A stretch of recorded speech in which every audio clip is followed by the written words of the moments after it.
الرحمن الرحیم۔ ہم ایک دفعہ پھر آپ کو اپنے چینل پہ خوش آمدید کہتے ہیں۔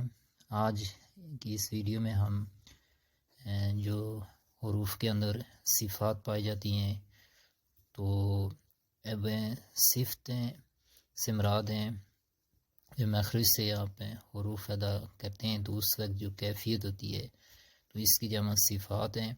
تو اس کی دو اقسام ہیں، لازمہ اور عارضہ، یعنی وہ کیفیتیں۔ اب لازمہ میں آپ دیکھیں گے کہ وہ کیفیت جو حروف میں کیا ہوتی ہے جی، ہمیشہ، یعنی حرف کے اندر ہمیشہ پائی جاتی ہے، جب بھی آپ اس کو بولیں گے ادا کریں گے تو وہ پائی جائے گی، اور اگر اس کو نہ ادا کیا جائے گا تو پھر وہ حرف ہی نہ رہے گا یا پھر وہ ناقص سے ادا ہوگا۔ اس کی دو اقسام ہیں، صفت لازمہ متضادہ اور صفت لازمہ غیر متضادہ۔ آج کی اس ویڈیو میں ہم صفت لازمہ غیر متضادہ کے بارے میں کچھ ڈسکس کریں گے۔ اب اس کی 7 اقسام ہیں، اور ان کی 7 اقسام میں صفت صفیر، صفت کلکلہ، صفت لین، صفت انحراف، صفت تقریر اور صفت تفشی اور صفت استطالت۔ صفت جو پہلی صفت ہے صفت صفیر ہے، اس کے آپ کہہ سکتے ہیں کہ چڑیوں کا چہچانا، ان چہچانے کی آواز کو بھی آپ بام چہچانے کی آواز کو بھی کہہ سکتے ہیں دلکش آواز، اور لغوی معنی اگر آپ اس کے دیکھیں گے تو سیٹی۔ ابھی اصطلاحی تعریف ہے سیٹی کی طرح جو تیز آواز ہوتی ہے اس کو کہتے ہیں۔ یہ حروف ہیں، یعنی حروف صفیرہ یا صفیریہ، یہ 3 ہیں جن میں زا، سین اور صاد، تو ان کو ادا کرتے وقت یہ صفت کا پایا جانا ضروری ہے، جیسے بس صابرین، بس یہاں پر سیٹی کی آواز آ رہی ہے۔ اس کے بعد آتے ہیں کلکلہ۔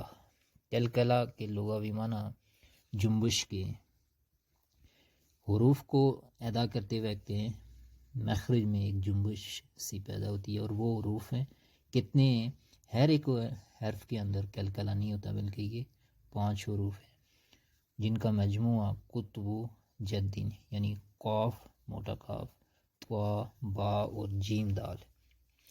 اب ان کی ادائیگی کے وقت کیا ہوتا ہے جی کہ ایک مخرج میں جنبش سی پیدا ہوتی ہے۔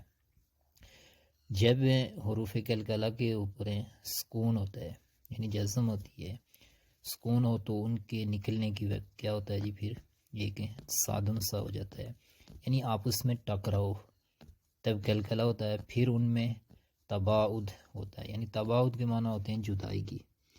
وہ اس طرح سے آپ اس مثال سے سمجھیں گے کہ اب جب ہم کہتے ہیں کہ اب یا تب، تو تب آپ دیکھیں گے کہ ہونٹ ہمارے وہ ان میں صادم ہوتا ہے، پھر تباعد یعنی جب وہ جدا ہو جاتے ہیں تو کلکلہ۔ اگر ہم اس کو دیکھیں تو صادم پلس تباعد، تو اس سے کلکلہ ہوتا ہے۔ حروف کلکلہ اگر آپ کہہ سکتے ہیں کہ اگر متحرک ہوں اور لفظ کے درمیان میں آ جائیں تو کیا اس موقع پر بھی پھر کلکلہ ہوتا ہے، یعنی درمیان میں یہ حروف کلکلہ میں سے کوئی ہو اور وہاں پر متحرک بھی ہوں تو کلکلہ ہوگا، تو ایسی صورت میں کلکلہ نہیں ہوتا۔ اب تھوڑا اگر اس کی ہم مزید ڈیٹیل میں جائیں تو کلکلہ کی 3 اقسام بھی آپ کہہ سکتے ہیں کہ اسٹرانگسٹ کلکلہ بھی ہو سکتے ہیں، اور یعنی اسٹرانگسٹ کلکلہ، اسٹرانگ کلکلہ اور ویک کلکلہ۔